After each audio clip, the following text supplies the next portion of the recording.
सरला estate पर 7 दिवसीय भागवत कथा का आयोजन अवधपुरी स्थित सरला एस्टेट पर 13 मई से 20 मई तक श्रीमद् भागवत कथा का आयोजन किया गया। कथा के मुख्य जजमान सावित्री मिश्रा एवं वीरेंद्र मिश्रा ने बताया कि प्रभु की असीम अनुकंपा से उन्हें ये सौभाग्य प्राप्त हुआ है। इस अवसर पर चित्रकूट धाम से पधारे श्री कृष्ण शरण रामानुजन दास महाराज द्वारा सुंदर कथा का वाचन किया गया। कथा समापन पर आज भंडारे का आयोजन किया गया। इस भागवत कथा आयोजन में बड़ी संख्या में श्रद्धालुओं ने धर्म लाभ लिया। आशीष मिश्रा ने इस कथा आयोजन के लिए सभी का आभार मानते हुए प्रभु इच्छा को समर्पित किया। उसका सबसे अच्छा भागवत प्राप्त श्रीमद् भागवत कथा ज्ञान 13 से 20 मई सरला स्टेट भोपाल अवधपुरी पर आयोजित किया गया। कथा व्यास श्री कृष्ण शरणम रामानुजन दास जी महाराज जो आप प्रमोदवन लक्ष्मी नारायण चित्रकूट धाम से पधारे हैं। महाराज जी वैशाख में श्रीमद् भागवत सेवन क्या कहें? ये बड़ी सुंदर ही है। 2 मासु तत्र चावात्सी मधु माधव मेवचा। मधु माधव मतलब होता है चैत और बैसाख। ये 2 महीने जो है बहुत ही शुभ माने गए शुभ कार्य के लिए। और ये कार्य एक ऐसा है कि ये अवधपुरी में जो है गंगा यमुना सरस्वती तीनों का संगम भक्ति ज्ञान वैराग्य की त्रिवेणी यहाँ अवधपुरी में जो है तो सुंदर हुई है। जैसे अवधपुरी में हमारे राम लला विराजमान हुए हैं, उसी प्रकार से अवधपुरी में जो है तो सुंदर भोपाल नगरी में और दिव्य जो है तो भागवत की कथा प्रवाहित हुई है। महाराज जी वैशाख में कराने का क्या वो रहता है? वो यही है कि 2 मासु तत्र चा बात से मधु माधव मेवचा। भगवान के 2 नाम हैं, मधु और माधव।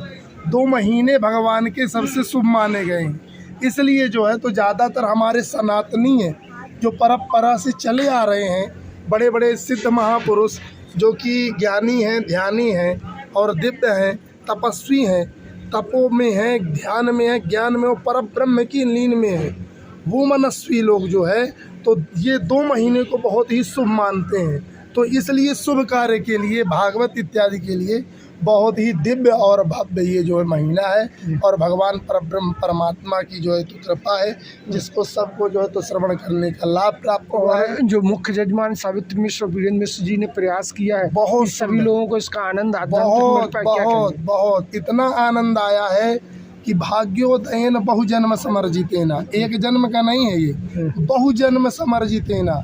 सत्संग मम चलवते पुरुषो यदा वही। जब सत्संग का प्राप्त तभी मिला है जब पूर्वजों का आशीर्वाद हुआ है, उसके बिना जो है तो ये मिलने वाला नहीं है। उससे क्या होता है कि विवेक उदते मतलब उदय प्रकाश होता है।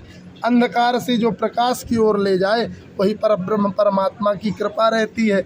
सुखदेव जी तो परब्रह्म हैं और ब्रह्म निर्गुण में सत्ता में परिनिष्ठित हैं। ऐसे ये त्रिवेणी प्रवाहित हुई है और हमारे पूज्य श्री स्वामी प्रमोदवन लक्ष्मी नारायण महाराज जी की कृपा से ही दास जो है तो आज यहाँ तक पहुँचा है, जिसमें जो है तो जहाँ भी जाते हैं 26 से सतना में है प्रायः जो है तो ये यज्ञ चलता ही रहता है। और इसके निमित्त बने हैं जो आपने से पूर्वज कहा है श्रीमती सावित्री मिश्र एवं वीरेंद्र मिश्र जी के ही वंशज, जो आज आपको भगवान ने निमित्त दिया एक अच्छा खासा अध्यात्म का एक गंगा बहाने का, जैसा इन्होंने कहा अवधपुरी में त्रिवेणी संगम का, क्या कहेंगे? भगवान की इच्छा है, प्रभु की इच्छा है कि जो ये संभव हो पाया है और गुरु जी की कृपा से बहुत आनंद आया, बहुत अच्छा रहा। और ये 7 दिन आनंदमय भक्ति भावना के साथ हम सब डूबे रहे। आनंदमय सभी लोगों ने बहुत अच्छे से शामिल हुआ और आनंद लिया इस कथा का। तो हम ऐसी आशा कर सकते हैं कि आसपास के क्षेत्रवासियों को जो एक आध्यात्मिक प्राप्त हुई, एक लाभ हुआ है, ये प्रभु की कृपा हो, ये सिलसिला या इस तरह का एक अनवरत ये चलता रहे कार्यक्रम। बिल्कुल बिल्कुल। अगर जो लोग डूबे हुए हैं और इसमें हैं तो अनवरत चलना ही चाहिए और लोग उस चीज़ के लिए आगे भी आए। उम्मीद करें कि अगले वर्ष भी हम सब लोग इसको आनंद ले सकें। बिल्कुल धन्यवाद।